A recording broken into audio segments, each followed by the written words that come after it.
Hi, my name is Kevin Knable, and I'm going to be reviewing Biosensing with Plasmonic Nanosensors. To go over the paper in general, the main concept that you're going to see in this paper is going to be the surface plasmon resonance, or localized surface plasmon resonance, which is LSPR. And they talk about how they use LSPR in biosensing and in biophysics.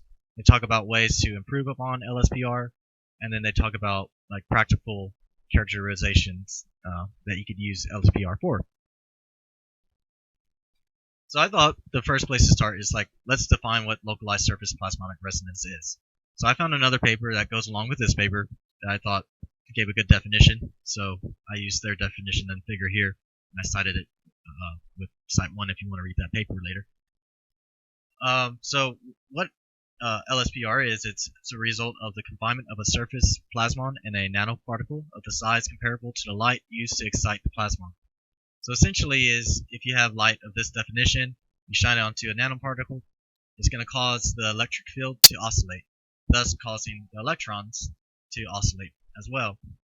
It's the force between the electron and the nucleus, or the nuclei, that causes this resonance force, and that causes this oscillation that you see in this figure here. The main thing to take away from this slide, there are two key points. One is the electric field near the particle surface are enhanced, and two, that the particle's optical absorption has a maximum at the plasmonic resonance frequency. So it's those two ideas that we'll be exploiting throughout this paper, and that is really, really useful for some of these sensing techniques. Again, the paper mainly talks about LSPR, so let's talk about some of the features. So like many things in studying nanomaterials, everything's size, shape, and orientation and dielectric environment dependent. So depending on the size and shape of these particles depends on what your extinction curves are going to look like. And it's going to depend on what your extinction peaks are going to be. So by changing these parameters, you can see an example right here on the upper right corner. Changing the size and shape and these ratios will change where your peaks are located. Another question I had is, well, how do I know if I have an LSPR material? And the paper did do a good job at answering this. So they said theoretically it's possible for any metal, alloy, or semiconductor with a large negative real dielectric constant and a small imaginary dielectric constant to be an LSPR material.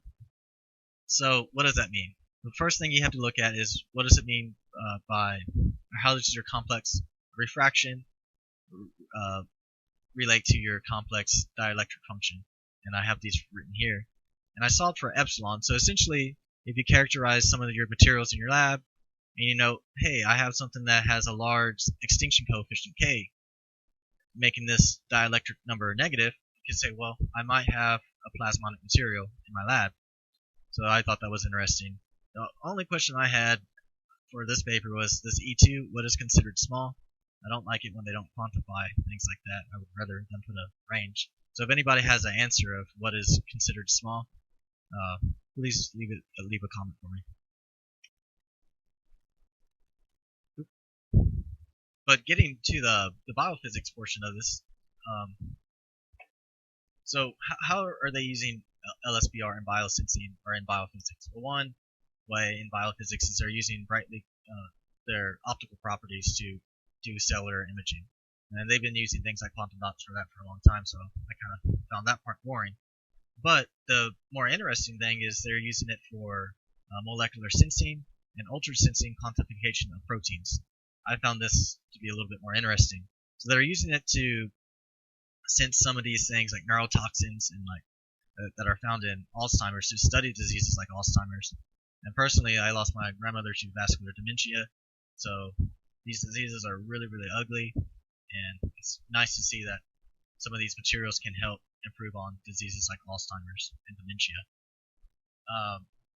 So getting back on topic, how do they work? So they utilize the plasmonic nanoparticles. They act as transducers, right? So they convert the small charges in the local refractive index into spectral shifts. And then you could introduce these things to a buffer solution, and your buffer solution is going to typically have a higher refractive index than the molecules that are in the solution. So when they bind to these molecules, you're going to notice that you're going to have a redshift in your extinction and scattering spectrum.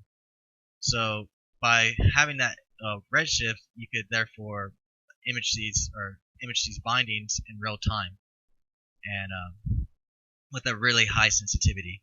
So I found that to be really, really cool. So then the rest of the paper talks about how can we make this better, and they have a few ways where they talk about how to make this better. One way to make it better is improving on the detection limit.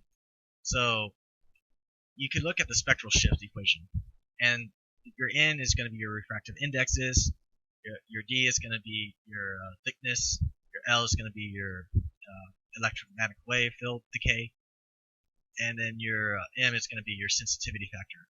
And by looking at your sensitivity factor and your delta N and your electromagnetic wave decay, you could optimize those parameters to increase the detection limit. So they talk about that in that section.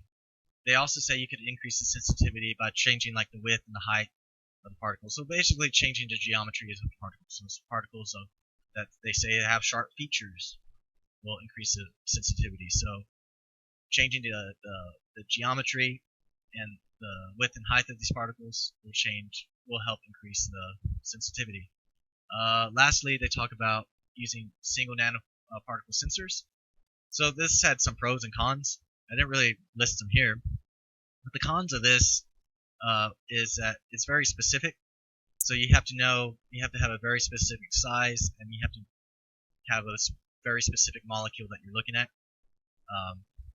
So there's some problems you could run into, but in general, the pros of this would be that you could have a much higher resolution, and you could detect a lot more molecules just using the single nanoparticle approach.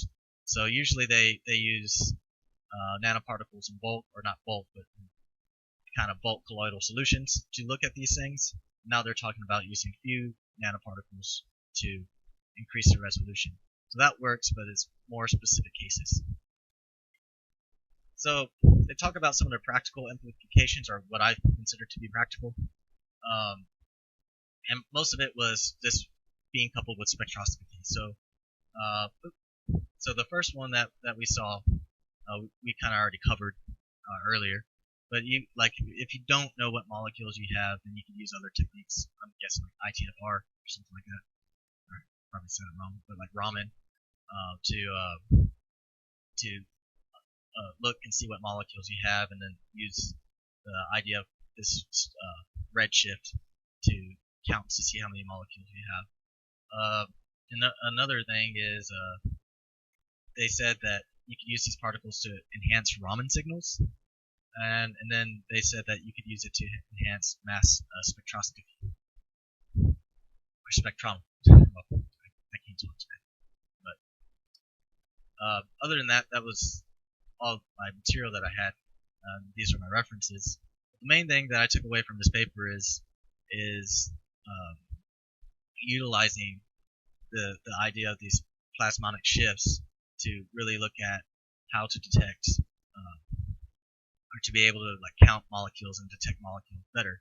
So by understanding our geometries and our chemical structures and the properties of our particles, we could dramatically increase the sensitivity and then help fight diseases such as Alzheimer's and things like that.